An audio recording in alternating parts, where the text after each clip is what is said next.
Hoje estamos mais um papo com um especialista. Eu sou Igor Araújo, a gente vai discutir as causas de dores no quadril, explicar um pouco sobre essa articulação do quadril, o que é que pode levar, as doenças que levam a esse distúrbio, e a gente espera ajudar muita gente hoje. Hoje eu estou com um especialista na área, é o Lourenço Peixoto.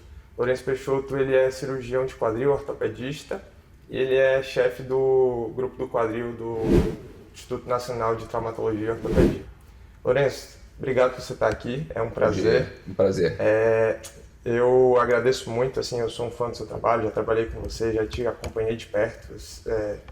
E aí, assim, hoje a gente está no Papo com Especialista, eu queria que antes de a gente entrar no tema propriamente dito, você contasse um pouco da sua história para as pessoas te conhecerem, por que você escolheu a ortopedia e depois, assim, por que o quadril, como é que está a sua linha de atuação hoje? Conta pra gente, por favor.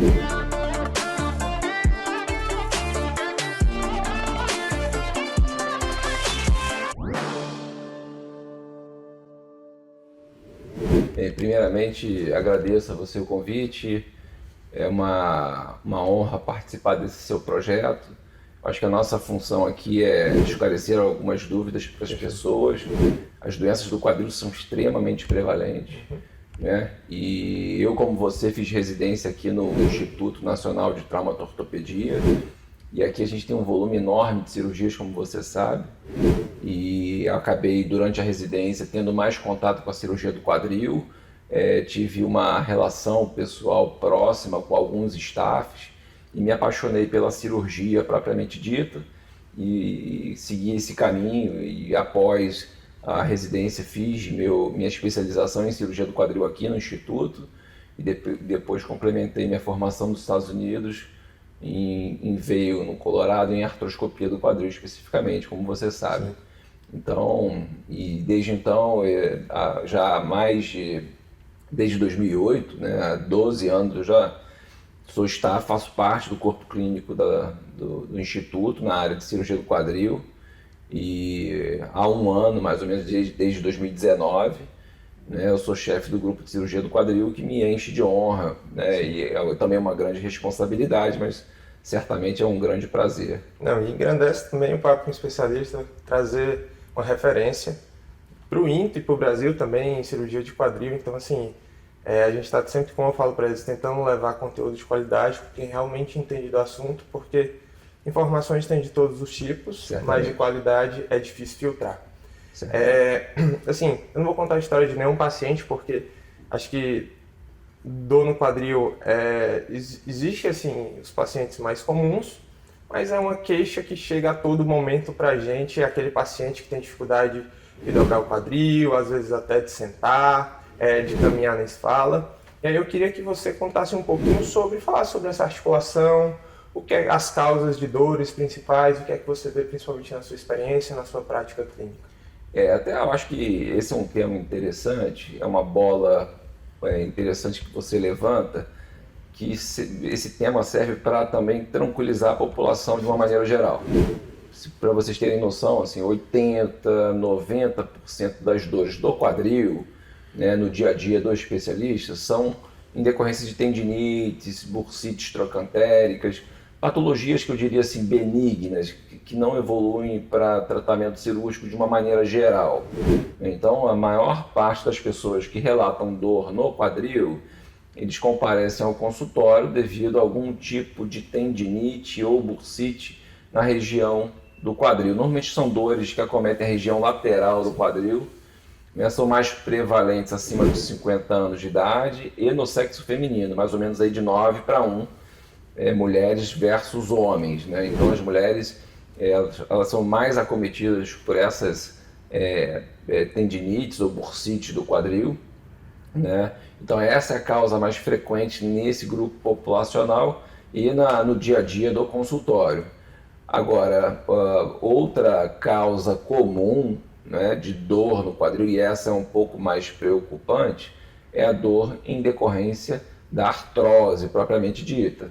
A artrose é um desgaste da cartilagem do quadril, né, e ela pode ocorrer em decorrência de inúmeras patologias, muitas vezes é hereditário, quer dizer, a pessoa fica procurando assim, qual foi a causa, o que precipitou isso, Será que foi uma caminhada que eu fiz? Será que foi porque eu joguei bola quando eu era mais novo?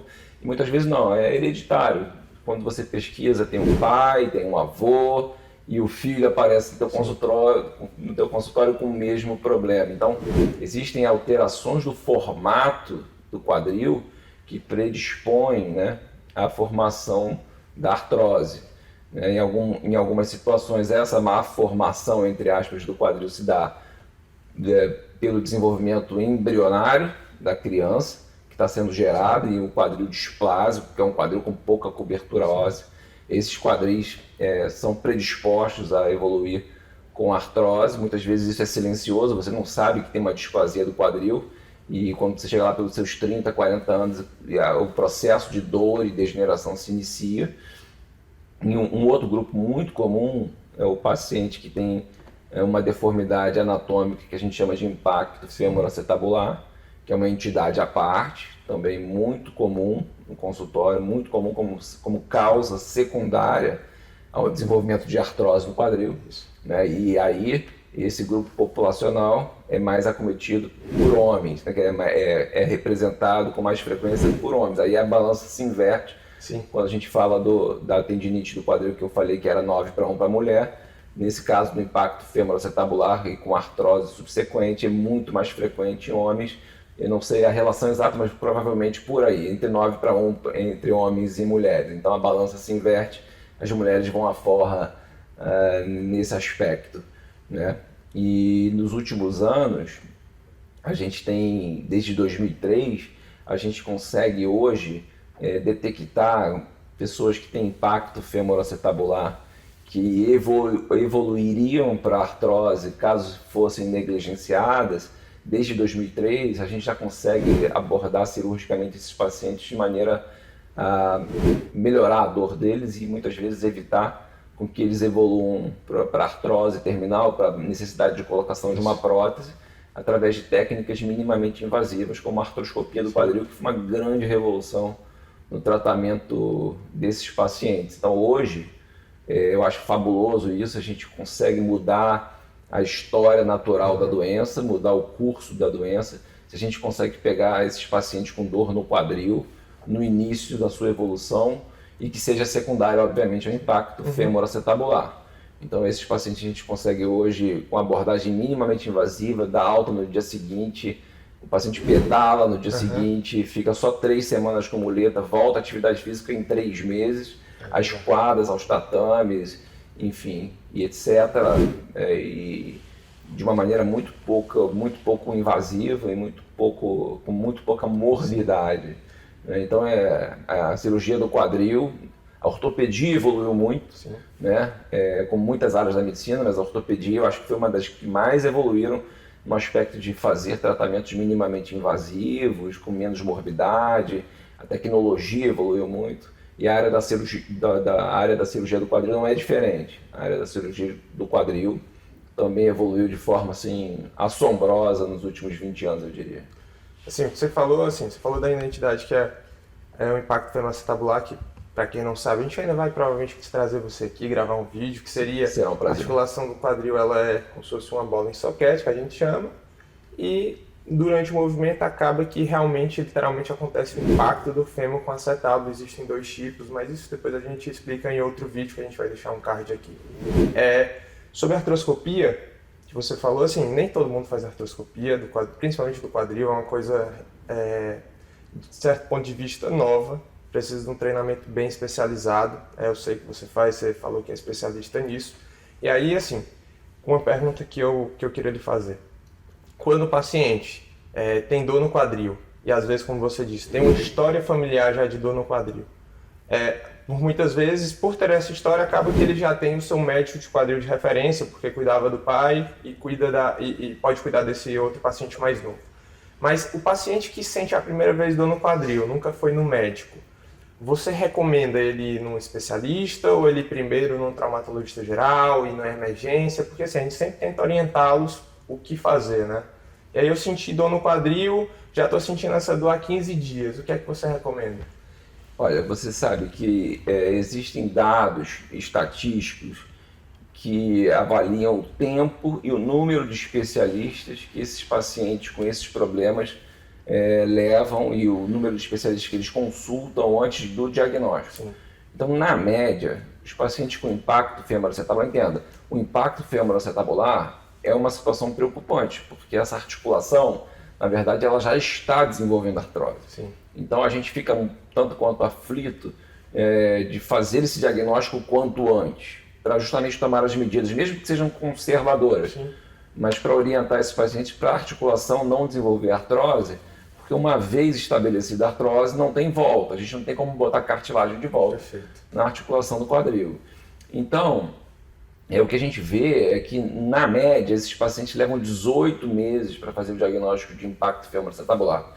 Antes disso, eles recebem um diagnóstico de hérnia inguinal, de lombalgia, de pubalgia, e por aí vai. E gastam dinheiro, gastam tempo com tratamentos que muitas vezes não são adequados. E às vezes, assim, toma inúmeros remédios, porque vai num médico, assim, às vezes na emergência, ele vai passar um anti-inflamatório, e aí às vezes o paciente desenvolve gastrite, acomete o rim, e aí vai em outro que é mais remédio, troca remédio, e às vezes não resolve o problema e não faz o diagnóstico. Exatamente. O diagnóstico é fundamental, a gente não tem como tratar, abordar uma patologia qualquer que seja, sem saber o que é. Você não está tratando dor, você está tratando uma patologia ortopédica que precisa de um diagnóstico.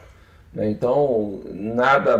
quer dizer, você aumenta, na verdade, obviamente que um ortopedista generalista, bem informado, né? Ou bem formado e bem informado, ele consegue fazer o diagnóstico e vai conduzir esse paciente de maneira adequada. Tá? Mas você aumenta a tua chance de ter um diagnóstico correto, né, se você procurar um especialista na sua região. Hoje a cirurgia do quadril é bem difundida no Brasil todo. Sim. Em todas as principais cidades brasileiras há bons especialistas em cirurgia do quadril. Então você vai só aumentar a sua chance de ter um bom diagnóstico, e eu acho que eu recomendaria, assim, se você tem dor, porque a dor do impacto femoroacetabular normalmente é na virilha, irradia para a coxa, pode ir para a região glútea também.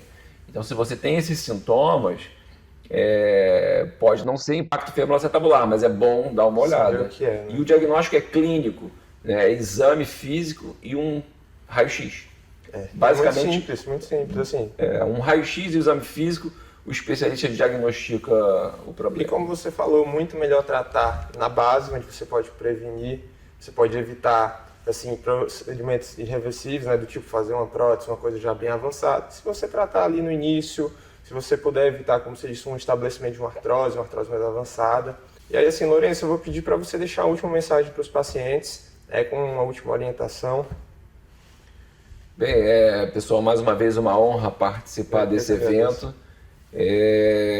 Cuidem-se, né? As coisas evoluíram muito, os ortopedistas têm evoluído muito no entendimento também do tratamento conservador, né? Então, procure esse ortopedista. Há inúmeras possibilidades antes das cirurgias.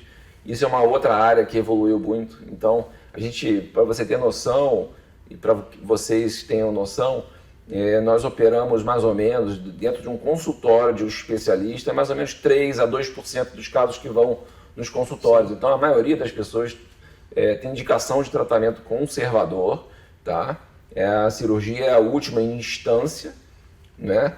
Mas justamente por isso, né, as nossas taxas de sucesso sejam tão grandes no tratamento cirúrgico, porque a gente sabe indicar bem. Então, procure o seu especialista e ele vai saber conduzir melhor o teu caso de maneira adequada, visando a sua saúde. Lourenço, assim, eu agradeço muito a sua presença.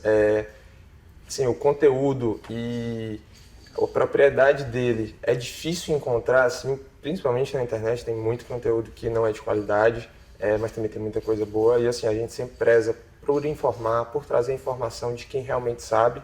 E você só tem aqui no nosso projeto a deixar o projeto cada vez maior. É uma honra ter você aqui. Eu sou admirador do seu trabalho, você sabe disso. E eu só tenho a agradecer. Espero que você venha mais vezes. Obrigado. Eu que agradeço.